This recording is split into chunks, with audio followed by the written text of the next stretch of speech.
admin too. I don't know where. There he is. It's admin. Hello. Good evening. Glad you could join us tonight for the show that you're a part of. Thank you for being here. We appreciate it. Thank you so very much. Yes. Welcome. Episode 295. Tonight we'll be talking about serpents, serpent culture, and all the good stuff, Nagas and Naginis, Brotherhood of the Snake, and all that jazz. As always, I'm your illustrious host because I am quite illustrious, Robert Solomon. To my right, on my screen anyways, as it were, is a man who should not have any introduction. He doesn't really deserve one, but we give him one anyways. Ladies and gentlemen, it's the grumpy old man himself, Spider.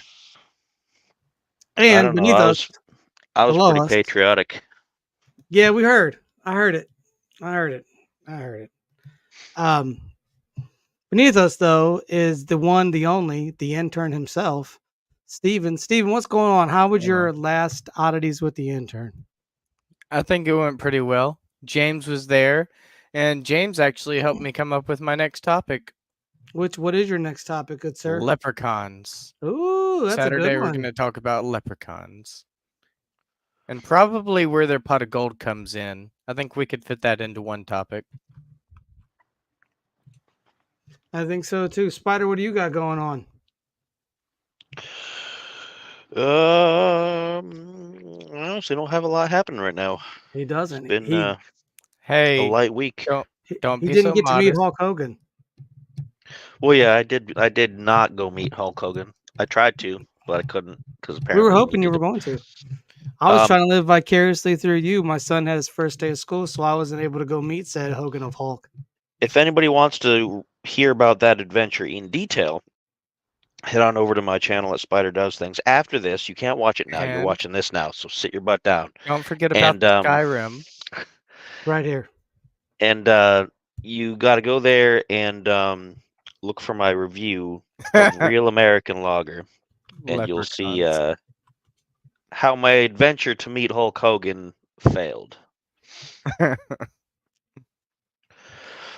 And yes, I am doing a stream of Skyrim as some random bloke named Billabong. And I'm playing the entire main quest from start to finish. Some people seem to like it, and some people seem to think it's the most boring thing ever, because once you get down to it, Skyrim is a lot of walking from place to place. Yes, that's the beauty. That's the beauty of it. There's a lot of just walking. Are you not fast traveling? Not for most of it, yeah. I'm just walking. You got to jump up the broadside of a mountain. That's how you make it fun. I've done that. That's the only way to do it. Yeah. That's cool. Our buddy Sound Zeus, he's doing a low IQ run in Fallout New Vegas. Oh, no. I bet that's a fun story. Yeah, because it's just strength. Yeah. There's no intelligence, so he can't pick locks. No negotiations, no persuading, nothing. None. Just, how do I get through this situation? Well, I think I can punch him. Okay, I punch him. I punch. Yeah, that's it. That's all he's been doing. I watched him try to negotiate with somebody, and boy, that fell super flat. It was bad, but it's hilarious. It is hilarious. Gentlemen, so I was talking to Spider, I think last week, maybe this earlier in the week here, and something tickled my brain, as my brain does get tickled from time to time, about the curiosities that we all have in life. For me, I think one of the biggest mysteries that we face is the idea of snakes and serpents. Every single culture has something to do with snakes and serpents. It's not just one culture. Much like the flood mythos that everybody has some form of snake consistencies, snake concepts, things of that nature. I know a lot of you, especially Spider, knows a lot about snakes and things like that. I don't know about you, Deadpool. I know a good chunk, but most of my knowledge sits in the Levant and sits in more of the Middle East and Southeast Asia, India. Concept of serpents, snakes, Naga, Nagini. You also have the Jormungandr, the world-eating serpent, but there's other serpents as well, other snake gods. The rainbow serpent. Rainbow serpent. I like that one. be somewhat of a snake god with wings. Ooh. You have all these different snake mythos, and snakes aren't always bad. They weren't always bad. They're a symbol of rebirth. They're a symbol of male and female because the snake himself looks phallic And the shedding of the skin. and feminine by the large stomach. So it is a symbol of both. The shedding of the skin, correct. The concept of death actually comes from the snake itself, which to me is highly fascinating. Like I find that to be very interesting that the concept of death revolves around the snake, but it's more of a sort of metaphysical death as well in that, which is nice. It's a very interesting concept, and I found the concept of snakes to be very fascinating because we're afraid of them. Mankind has a very unnatural fear of snakes. They Dating back, are our natural enemy. yes, and you have snakes that were in the Bible, the Garden of Eden, the serpent that tempted Eve, and then Eve tempted Adam via the serpent. And the interesting part of that is it says the serpent was meant to walk on his legs. You will crawl on your belly. But that's a whole nother topic. That's what I was going to get into later. Yeah, you can definitely do that. So we're going to be talking about that time. I'm looking forward to talking about all the different angles of the serpent. Spider, what do you got for us? Well, to get into a little bit of just how long that serpents have kind of been part of our collective psyche, I suppose. Some of the earliest written examples of snake worship were in Mesopotamia, of course, because that's where most of the earliest forms of writing were. Yep. And specifically a deity by the name of Ningasida. And I don't think I said it right, but it's a language that's probably impossible to say anymore. So, Ningishida. And he was a deity of vegetation and the underworld, and sometimes war, all three of things which could be attributed to snakes because, having no legs, they go through the vegetation, through the grass and everything like that. The underworld, they sometimes have burrows and holes and things like that. And war, because people have always been at war with snakes. So a lot of those things are kind of common sense sort of attributes that you would give to somebody like this. And some supposedly said that some of his symbology was a winged serpent, which you see come up quite a bit throughout history from that point on, especially in Mesoamerica, which we'll get to in a bit. But it's interesting because, as you've already said, we've had a long, almost like a racial memory history with serpents. And in most cases, from a certain point onwards, they were seen as the enemy. But in some of the earliest sources, they were seen as deities to be worshipped and helpful in some regards, despite the fact that they were always seen as dangerous. Because a snake will always bite you, even if you're trying to help it, generally. Some people do have pet snakes, and I'm not sure what the process is for getting them not to chomp on you. Maybe they do, and I don't know. I've never had a pet snake. But generally, any snake found in the wild, even if you're trying to help it, it will always end up biting you. And so we've always had this complicated relationship where no matter what you do, the snake is always going to be dangerous. Right. Yeah. I mean, not all snakes are venomous either, so let's just make sure we put that out there. Some snakes dangerous doesn't necessarily mean venomous. It just means that they could cause some damage. Yeah, pythons and things, they get on that body and start squeezing. They're going to break bones and apply pressure and everything else. So you got to be careful with that, But the little snakes, some of the more smaller snakes people have as pets, and they don't do anything. Some of them don't have the fangs to bite with. Some of them are highly venomous, even the smaller ones. Your cottonmouths and things like that, they'll bite you and then you'll die.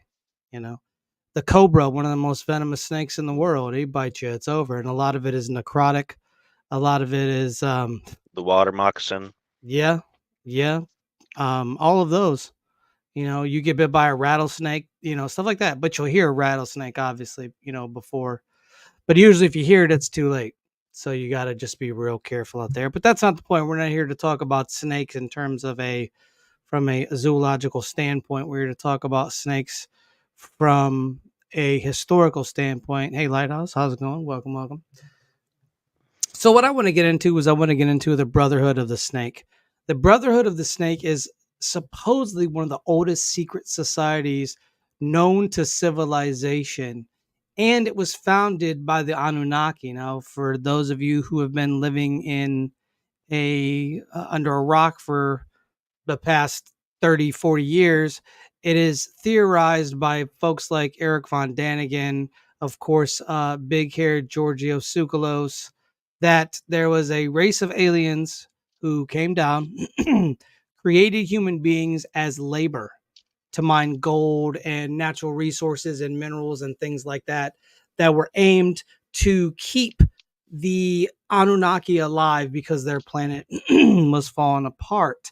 So Enlil and Enki were the two major forces in this, and they created humans, and Enlil wanted to keep them dumb. He wanted to keep them in their place. They were not to rise above what they were, because, at night, the humans were doing some things with each other. They were getting busy, as the 90s exclamation goes. And it kept Enlil up at night, and he didn't like it. Kept him up, and he was like, "Hey, y'all need to stop all that copulating down there and get to bed. I got work in the morning, And so some things happened, and Enki said, "No, I'm going to go ahead and give the knowledge and power to human beings." Well, because of this, it's from Enki that the Brotherhood of the Snake is in fact created. And it was also believed that there was some intermingling between humans and these serpent-like beings that were supposedly Anunnaki. It's when you go back far enough into Mesopotamian history, it gets a little rocky because some sources have one point of view, other sources have another point of view, because nobody lived back then. So you can't just go back and open up a book and be like, yeah, so this is my brother, Jim. He knew Enlil personally. They were best friends. They used to hang out and talk shop. However, what we do have are different writings. We have different writings from those eras, such as the Epic of Gilgamesh. We have a lot of that sort of writing. But so these Anunnaki, they sort of mate with humans, like in the Bible that talks about the Nephilim and the humans. And they sort of birth these lizard-esque people, almost the reptilians of David Icke's fantasies. They kind of birthed these reptilians. And so these serpent children are the ones who are given basically the keys to the kingdom. They tell them, hey, you're going to rule the world now. This is how you're going to do it. And so what happens is, much like when a snake sheds its skin, these groups that would come out later on are all just offshoots of that one centralized secret society. Your Freemasons, your Illuminati, your Bilderberg groups, your Trilateral Commissions, your Knights of Columbus, your Knights of Malta, which we'll get to Malta in a bit about the hypogeum and the necropolis catacombs that are underneath in the realm of the dead. So you have all these offshoots of secret societies, the Templars, that supposedly come from the Brotherhood of Snake. Now, why do I say supposedly? Because we go so far back into history, it's hard to get evidence on things that are from Mesopotamia times. It's very difficult to find written sources. I think that if excuse me, we all got some coughs today. I think that if we could have the Library of Alexandria not be destroyed, which I think is one of the greatest casualties of human history of mankind and their epic quest for warfare, I think you would have a lot more knowledge in regards to places like Mesopotamia, because they're closer to Mesopotamia, even they're still quite far away from Mesopotamia than we are. and some of these scribes, because the Library of Alexandria was massive. People would come from different areas, land in the Egyptian ports, and what they would do is they would take the books and they would keep them and make a copy for the person who gave them the books. And let's just make one thing clear. It wasn't so much gave. You will. There's not a volunteer session.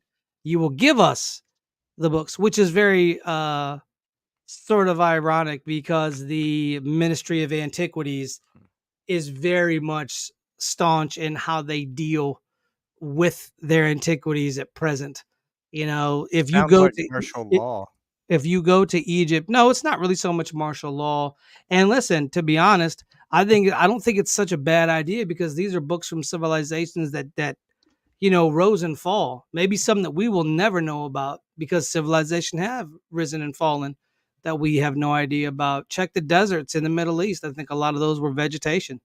Iran, for instance, is one of those places that I believe was a land of vegetation, and things happen. It's the desert, man. I've never been, but I know people that live out in that area, and it's harsh. It's very unforgiving. And so you have this happen. And because we don't have a lot of that written history that probably perished when the library burned, you have essentially a loss. However, through different channels and different conspiracy folks, some of them tie the Brotherhood's resurgence to Egypt and Egypt's mystery schools. Now, for those of you that don't know what a mystery school is, it's basically a series of esoteric thoughts and processes that one undergoes to learn the secrets of the mysteries of life. Like the Kabbalah, for instance, some of that was taught in certain mystery schools. Egyptian aspects, spiritualism was taught in mystery schools. Pythagoras basically had his own mystery school. It was more of a cult, the cult of Pythagoras, which we'll do a show on that at some point when we deal with some ancient cults. But so you have that. You have these groups that sort of meld together, and they all have an origin at the Brotherhood of the Snake. And like I said before, the serpent itself is really the key to this whole thing. Because we look at serpents today and snakes today, and we're like, oh my goodness. You see a snake, you kind of back up, but you give it its distance. Because you don't know if it's poisonous or not. I mean, unless it's a gardener snake, then you know those things aren't poisonous. They're just little snakes. Pick them up, move them around. But our bigger ones, you kind of steer clear from them. But there was a point when snakes were actually worshipped, where they were revered, where they were that symbol of masculine and feminine. And the snake did represent a positive aspect. It was said that the serpent in the garden, in Gnostic texts on the origin of the world, in our Gnostic text, I got the Gnostic Bible right next to me down here, says that the serpent wasn't actually the bad guy. It also says that Enki wasn't the bad guy, and that we took Enki and made Enki the serpent the bad guy, and we worship Yahweh, but Yahweh was actually Enlil, and Enlil was the bad guy. Didn't want us to know the secrets to life, didn't want us to know things of that nature. And so you have, people like Ayada Bayoth, who was in the Gnostic teachings, who talks about his son, Sabaoth, going to the seventh heaven or the highest level of heaven. And Sabaoth actually creates serpent-like angels. So what it reminds me of, if I know Spider has seen this, but the statued pictures of the angels holding the handbag with the wings, and they have that sort of serpent-esque bird-like face, taken from the Anunnaki. But this is, we're pushing this down into Gnosticism, and Gnosticism didn't happen until a little later on down in the timeline of our historical records. And so when we see that serpents are interwoven with who we are as a human race. Is that a good thing? Is that a bad thing?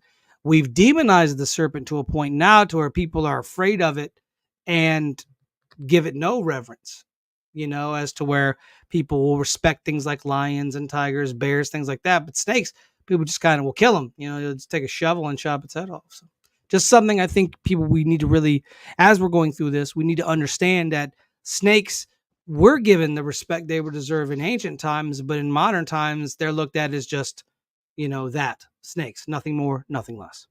I wanted to bring something up that you made me think of. Okay, go ahead. What is it? I think it's in India, if I'm not mistaken, the snake handlers where they play the musical instrument and try to control the snakes. The cobras. Yeah, don't they actually, if I'm not mistaken, don't they actually believe that it's a good thing to get bitten by a snake? Or do I misunderstand that? Well, the cobras are actually highly venomous. There was only one instance in the Bible of Paul going to the Isle of Malta. Once again, we'll get into Malta in a bit. And he gets bit by a cobra. Well, Malta has a history with snakes, and we'll get into that. Okay. But he doesn't die. And he's looked at as being a deity himself because he didn't die. So no, the only place where that is actually considered to be important is with our snake handlers in places like the Appalachians, like your West Virginias, your Tennessees, where people have these big Baptist-esque celebrations. Yeah, that's what I was thinking of. Get in the spirit and then get bit by a snake. Yes. And yes, before anybody asks, some of them have died because once again, you're playing with something. But what happens with a lot of those more I don't want to say esoteric, but more offshoot religious groups is that they take one verse or they'll take like a couple verses and they'll treat it like you can get bit by a snake. And Paul was probably the reason they did this. And you'll be perfectly fine as long as you have faith. And so they run with that. You have that with Christian Science. And we'll get into this in a different episode. We'll talk about denominations. But Christian Science states that either you go to the doctor for help or you believe God will cure you. There's no in between. So you have to pick. Because once again, they took parts of the New Testament and worded it in such a way that it fits their belief system. I've studied a good chunk of the denominations. Christian Science, I was very much into because they actually have a magazine that they put out called the CSM, which is the Christian Science Monitor, which I read for quite a bit. Actually, I read when I was in college. I would read it because I was really into what they were. I was never a Christian Scientist, but I was just thought the religion was a fascinating glance into the different aspects of Christianity and how they will take just like one or two verses or like a whole paragraph and use that to base the concept of their belief system around that. That fascinates me. That it does. I have a book on denominations behind me, but that fascinates me. So anyways, we jumped off topic a little bit. But Spider, go ahead. I know you were going to say something. Well, there's a connection.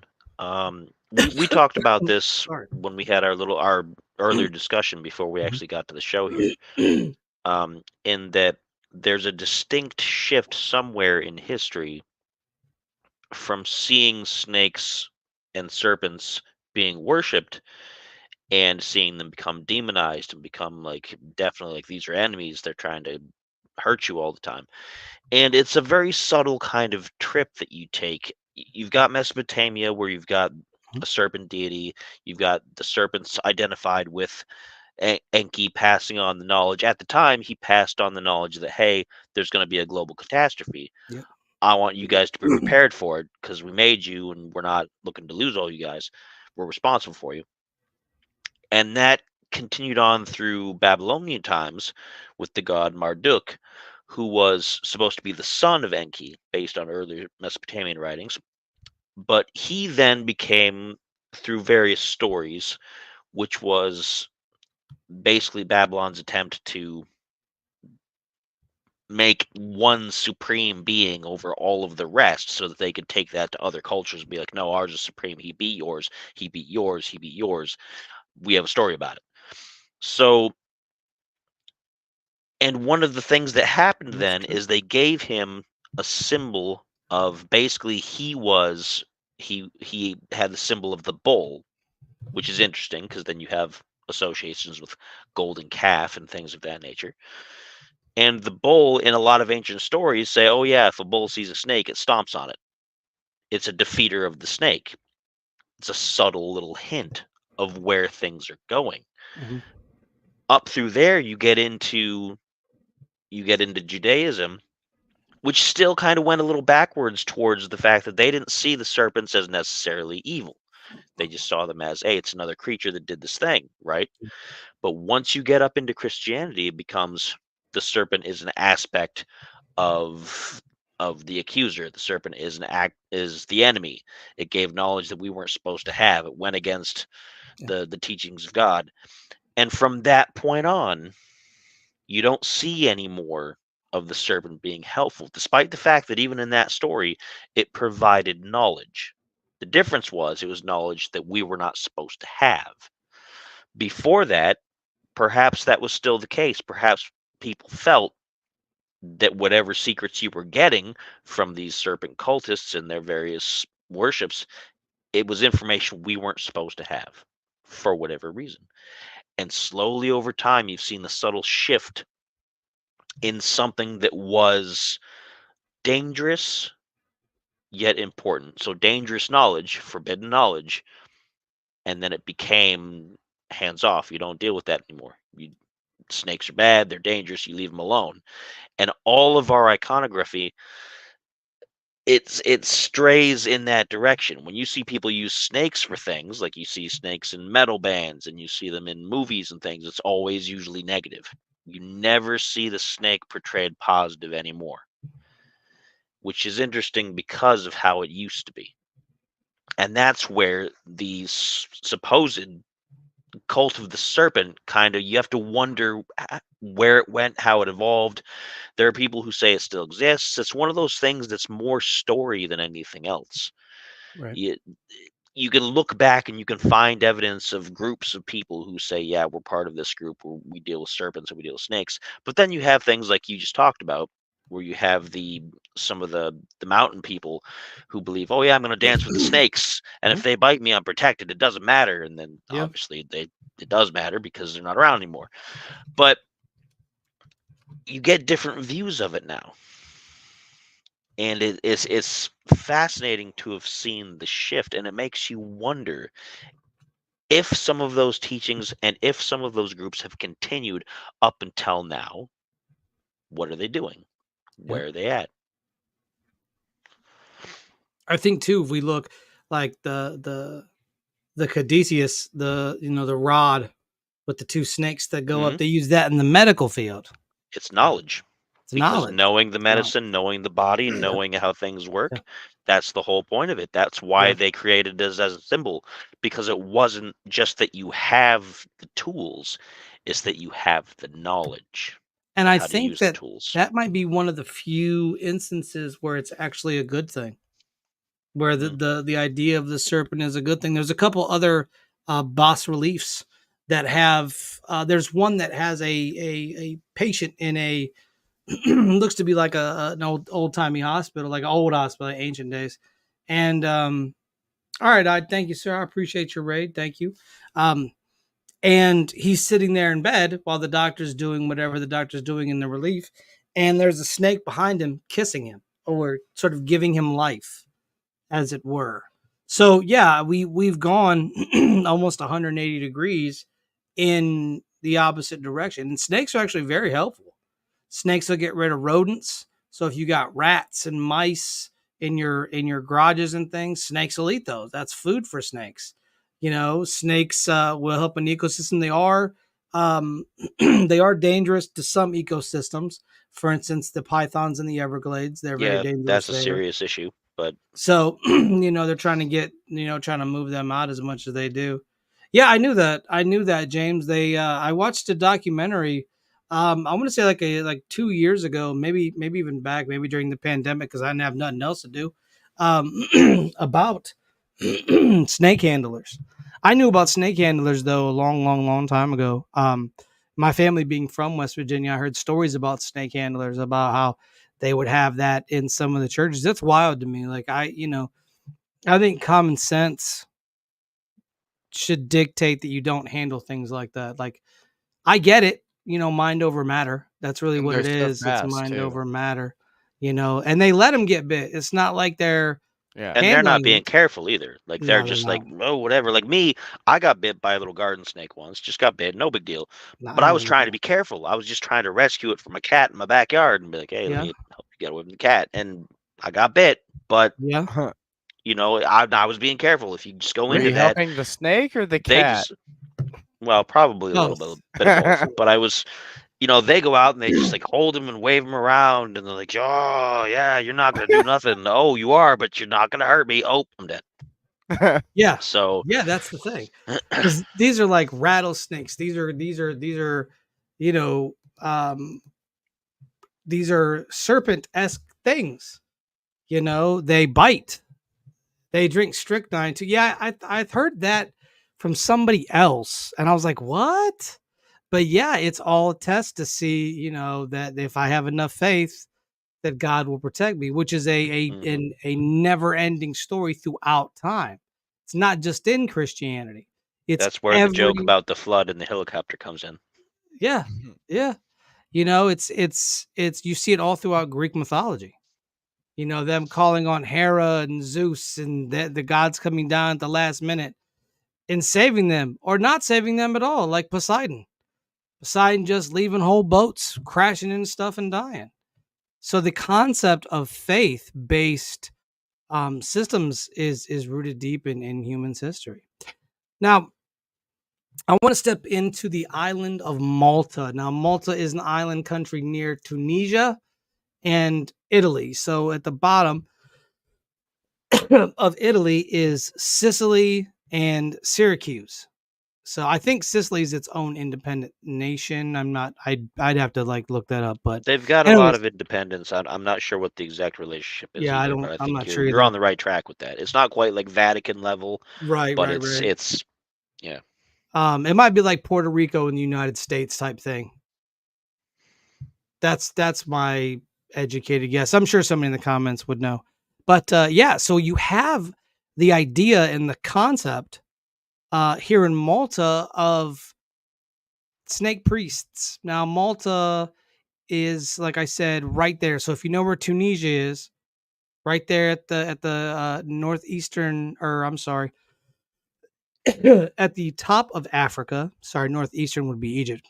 The top of Africa, right there. And Malta is a hop, skip, and a jump to Sicily, and a hop, skip, and a jump basically to Tunisia, close to the capital of Tunisia, Tunis.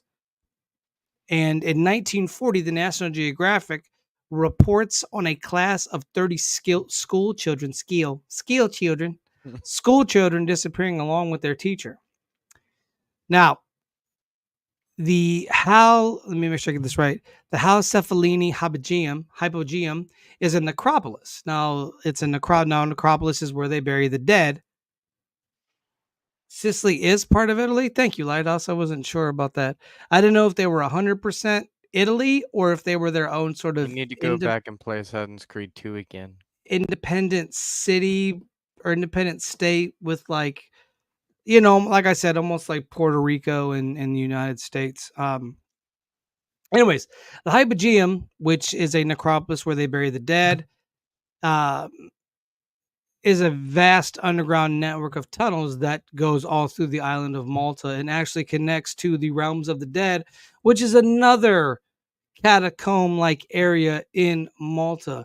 So these 30 school children disappear in 1940. National Geographic writes about it. Now, National Geographic, I didn't know this. This is something that was kind of newer. Like I knew that this had happened, but I didn't know it like from back then because I used to read National Geographic. That was one of my favorite magazines. I would read it at school. Like one of our teachers, he had a giant, like series of bookcases with darn near every single National Geographic. He probably had this this issue actually. And so they talk about it, but the thing with Malta is at that time in 1940, Malta itself was actually part of the British Empire. They owned Malta. It since has changed and it's not that anymore. But at the time, the British monarchy owned it. Well, they come into the hypogeum and detonate swaths of the catacombs. Why? Because the Maltese authorities are looking for these children, and they're down in these catacombs. These catacombs are vast. Like, this is a vast network of catacombs. So the British coming in and detonating chunks and just letting it go. It was also said that the parents could hear their children wailing and screaming from the catacombs beneath. Thank you, Zara. I appreciate you. Thank you for the lurk. But these children were underground. Now, how did they get underground? What took them? Well, according to British Ambassador Constance Jessup, she wandered into the caverns weeks before the children actually disappeared. She states that she ran into giant humanoid creatures and that lizard-like and snake-like people were slithering past her in the dark. And so it is said that this island has a connection to the snake people in the Levant and the snake people from the Anunnaki times. Now, in these catacombs, and this is a very Smithsonian-esque story for all of you, in the catacombs, there were thousands of skulls found at one time, and these skulls were unlike any skulls ever found on the rest of the planet. These skulls had a very much very much an elongated shaped head and snake-like features. The eyes and the mouth were very serpent oriented. Other skulls were bound as well. Now, I don't know if chat knows what binding is, but binding is when the baby is little, they take a sort of, I almost want to say a cloth, and they wrap it tight around the head to elongate it's a cloth the and like skull. a piece of wood, generally Yeah, of some length and width, that is sturdy to make sure that it doesn't bend with the movement and the growth of the right. limb that you're trying to bind. Because they did it with feet and they did Yep. it with other things as well. But the skulls are Oh, a because of the distinctive. sandals. Yeah. Yeah. Yeah. Women usually had their feet bound in, I believe, Japan. Yeah. Early days. Yeah, and there was Native deformities Americans because as of well. that. Yeah, Native Americans. Big feet were thought to be weird. They actually bound their children when they carried them on their backs and swaddled up, they would have a stiff board in the back to keep their posture good, so they could walk tall and be strong, tall walking people. Were they strong, tall, walking people? That was the intent. I ran out of good words to use there, but that's basically the point. Brain don't think good. Gotta drink. Decided to done there. It's all finished. But according to British Ambassador Constance Jessup, her wandering around down there led many to believe that there was something else down there. Once these skulls were found, much like the Smithsonian, the British Museum comes in and carts away thousands of these skulls, never to be seen again. Now, the reason they believed that some of the skulls were bound is it was said to be able to commune with a serpent-like deity. Now, these snake creatures, or these snake priests, worshipped at the feet of Astarte. I think it's like Astarte. I think that's how you Astaroth? Astarte? No, it's Ashtaroth? Ashtaroth is a male god. It's not it's Astarte, or I think it's also it's a female. Ugh. You know what? Astaroth. No, hold on. There's some debate about Astaroth, actually. They said that it could be depending on... Okay. Astarte is the goddess of Astarte. war and sexual love. Asterian.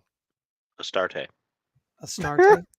Okay. Probably. Because it's what? It ends in T? Is that what you said? That Yes. was the first thing I said. Okay, yeah. So her equivalent, Astarte. I was right. Her equivalent is the East Semitic goddess Ishtar. Yeah. They're very okay. close. Yeah, Ishtar. Ishtar. That's what I recognize that's what I that was because looking it for. triggered in my brain from Persona. You can leave anytime. You don't have to stay here. If you got something else you're busy doing, you can do that. I mean, that's fine. It's not illegal. But yes, they were thought to have come from there, and once they were able to move, Malta was their likely destination, and that's why there was a lot of serpent beings down in said catacombs. And we'll get into the Naga and the Nagini here in a bit, but I want to get to Steven here. And Steven, what do you have for us? Yes. I have a couple of things, but first, before I get into my main thing, I wanted to mention, because a minute ago you said that there weren't very many stories that were positive about serpents. So I found the Australian story of the rainbow serpent, and they believe that it's like their version of the creation myth, from what I understand. And the serpent came down, and as it slithered around, it would create water, like rivers and valleys and forests and trees and all that, as it would slither around. And that was pretty interesting, as well as like you said earlier, the snake being a sign of regeneration and infinity, because the snake eating its own tail, that one was interesting. And the Leviathan, from religion, that's a popular one, where some people believe that God actually used the bodies of the Leviathan to create purgatory. And my main thing I was going to get into was actually about this. I don't know if it's a conspiracy theory or not. I'm going to go ahead and call it a conspiracy theory. But this theory that supposedly the Satan snake in the Garden of Eden that tempted Eve, some people believe that it didn't tempt her with fruit. It tempted her with a snake of its own, to put it one way. There's been some interpretations of that. Like, I've heard people say that it was actually like, and that's what the original sin was, because they want to make everything about that particular subject be particularly sinful. Yeah. So, I mean, it's hard to say. And they say that Cain might be her son. Yeah, I've heard this. The son of Satan. Yes, I've heard this. Yeah, I thought that was pretty interesting. And so supposedly, if this theory were true, it would essentially mean that we're all the children of Eve and Satan, and half of us are natural born sinners. I've heard that too. Because bit of an extreme take, but yeah, it is. It is. Anyways, go ahead. What do you got for us, Steven? Yeah, so I wanted to get a little bit further into that. And so basically they believe that, she did the deed with Satan in his snake form, and that's basically like our original sin or whatever. And one of the first children was Cain, and that's why he was able to commit murder, if that's not one of our tag words, hopefully. And, that's why he was able to do that, is because he was born from Satan, and thus he had the evil within him naturally the whole time. And that was pretty interesting to me, that was, one way people might interpret that. There's a couple good parallels to some of that.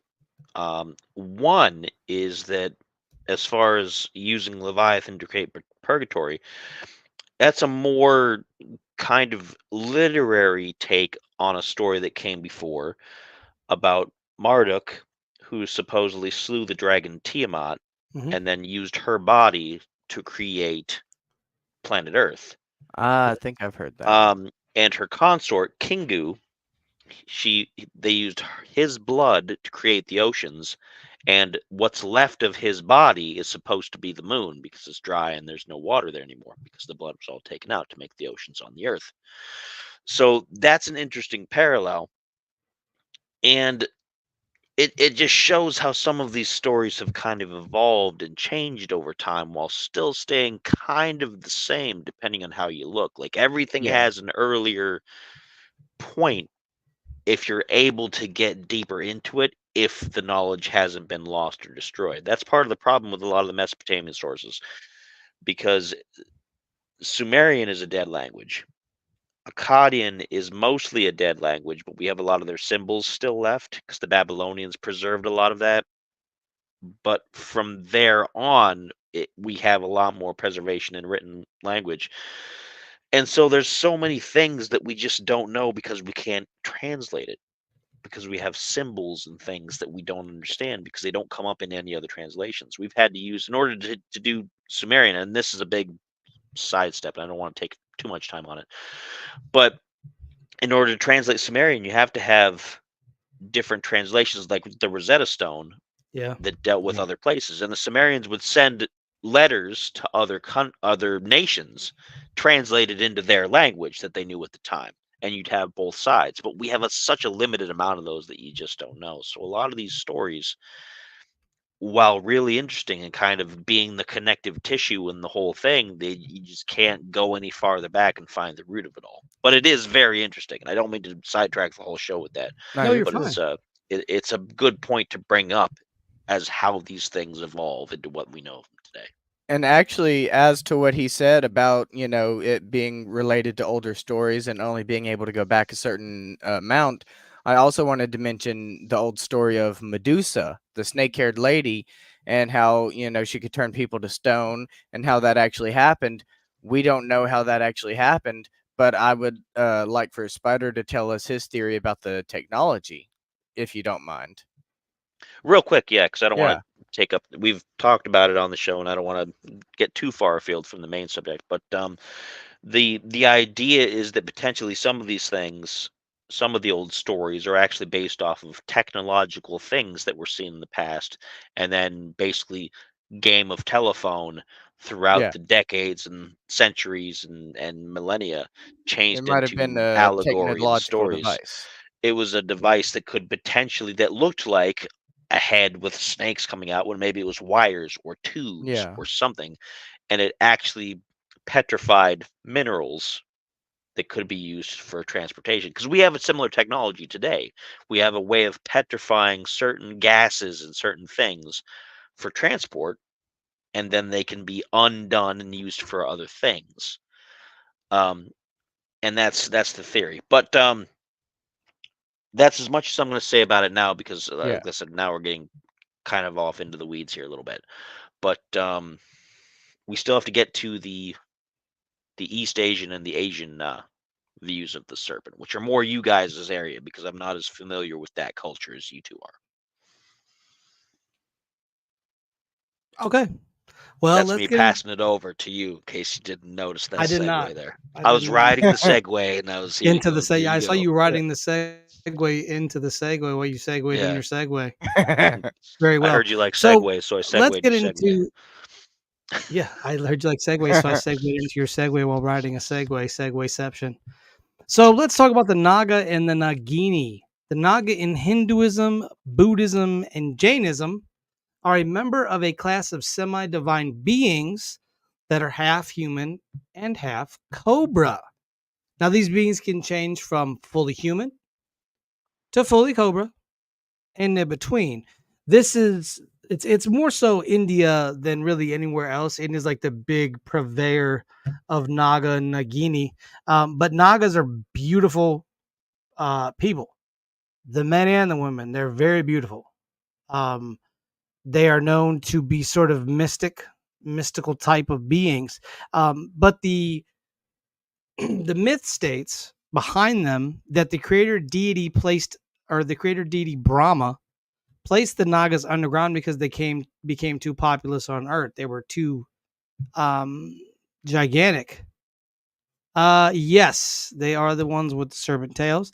They dwell in an underground kingdom called Naga Loka or Patala Loka, and it is filled with ornate palaces. It's basically this large, gigantic underground civilization, much in the same tune as Agartha, almost a Hollow Earth esque ideology. Now, the three notable Nagas are Shisha or Ananta, who in the Hindu myth of creation supports Narayana, who is Vishnu, as he lies in the cosmic ocean on whom the created world rests. Next up, we have Vasuki, who is used as a churning rope to churn the cosmic ocean of milk. That's interesting enough, right? And Takshaka, the tribal chief. And we're not talking about the tribal chief. You know what I'm talking about. Put them up. Put them up. You know what I'm talking about. I'm not yeah, really going to exactly. do it. Exactly. So you have that. And those are the three like main characters in Naga myth. Now, in Buddhism, because Buddhism is actually a little bit different, they're often represented as door guardians, or as in Tibet, as minor deities. The Naga king Muchalalinda is shelters the Buddha from rain for 7 days while he meditates. He's depicted in the Mon Khmer Buddhas of what are now Thailand and Cambodia. And in Jainism, the Tartha, I always these. It's a the difficult Southeast language. Asian ones. There's too many vowels You going got on. this. Too many. But anyways, in Jainism, the Tarthankara, which is the savior, Parshavanatha,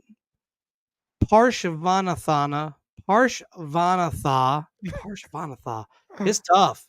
Do it It's tough. slowly. Read the Mahabharata. Your brain will just be cooked in its own juices. Is always shown with a copy of Naga hoods, meaning the cobra hood, above his head. Now, the female Nagas, or the Naginis, or the Nagas, are serpent priestesses of striking beauty. The dynasties of Manipur in northeastern India, the Pallavas in southern India, and the ruling family of Funan in ancient Indochina each claimed an origin in the union of a human being and a Nagi. Just going to show that guys will date anything. And by date, I meant another word. We're gonna leave it at that. So yeah, there's Nagas and Nagini. I could go on forever talking about these. I'm fascinated. There's a door in, I'm trying to remember where it is. I think it's in Mumbai, or one of the other like well-known Indian cities, that is chained up, and supposedly behind it is the Naga kingdoms. If you open it and go down there, that's where the Naga kingdoms are. I don't know how true that is, but I saw it on a documentary, and they showed the door, and the door is super ornate. It's locked up. Nobody has the keys to it. Nobody knows how to open it. It's just chilling. Wow. They say if that door opens, it's the end of the world. If that door opens. Nice. So, yes. If that door opens, because that's the Naga coming back get out. It open. No, let's not.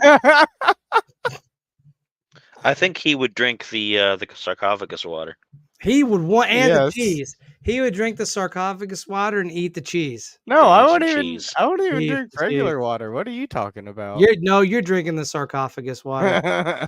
You're gonna be like, it gives me power. If it ends the world, let's do it. No more show for you, Steven. Cut off. You're banned. No show for you. Oh no. No more show for you. But I paid for a show. No more show. So yes, gentlemen, we are nearing that time of the hour where we will wind it down. What are your thoughts, gentlemen? Your final thoughts? And we could always do a part 2 of this. There's a lot more to Serpents than just a 1-hour show that we can hold in. Maybe. Ooh. Could be the door to the bottomless pit. Sounds like my bank account. Right. So sorry. I don't really know much about snakes as actual like creatures. I know I don't want to be near them. I don't want one as a pet. But as far as like the history of snakes and stuff, I think it's very interesting how many religions have snakes tied closely to them, and how many, different beliefs that people have about snakes, like the reincarnation and the regeneration, the shedding of their skin to symbolize that, and the fertility and everything. And the cult of the Naga in particular has always fascinated me. And I've heard that they have advanced technology and all this, and people are very confused about how they're able to make such advanced technology such a long time ago. Yeah. Spider? The interesting note is that, to reinforce that, in almost every major religion and even most of the minor ones, there is a snake story somewhere. And it'll tell you a lot whether the serpent is on one side or the other. It'll tell you a lot of how those people in that particular spirituality, how they feel about anything, because it's a good indicator. And it leads to the modern idea of the reptilians, because snakes are reptiles, being the alien force that's actually controlling the world with the help of the Greys and a bunch of other things. And that gets into a lot of fringe, crazy stuff. But it also reinforces that, if the reptilians are trying to control the world, they're obviously bad. And that reinforces the idea that the snake is bad. And so maybe the idea of reptilians being among us is a little dropped bit of, maybe if people believe that, they'll further believe that the snakes are bad. And we still don't know exactly why. And the whole question is, why is the serpent so evil? Is it evil at all? And there you have it, guys. Thank you for joining us for another episode of This Uncanny Earth, the podcast you definitely want to be listening to, tuning in. This weekend, we have our good buddy here, the intern Steven. He's going to be talking about leprechauns and how you can get your own pot of gold at the end of that rainbow. We look forward to seeing you guys. 45 payments of $39.99. To us, to the show, 45 payments, $39.99, and we'll even throw in the samurai sword set after. We'll put your name on a banner. Yeah, for 13,000. I might have to sign up for that one myself. Yeah, you get the free samurai sword set, the doshi. Nice. You get the doshi. Get the 3 blades, the naginata, the katana, and the tanto blade. Nice. Exciting. And a stainless steel paring knife. And the stainless steel paring knife free.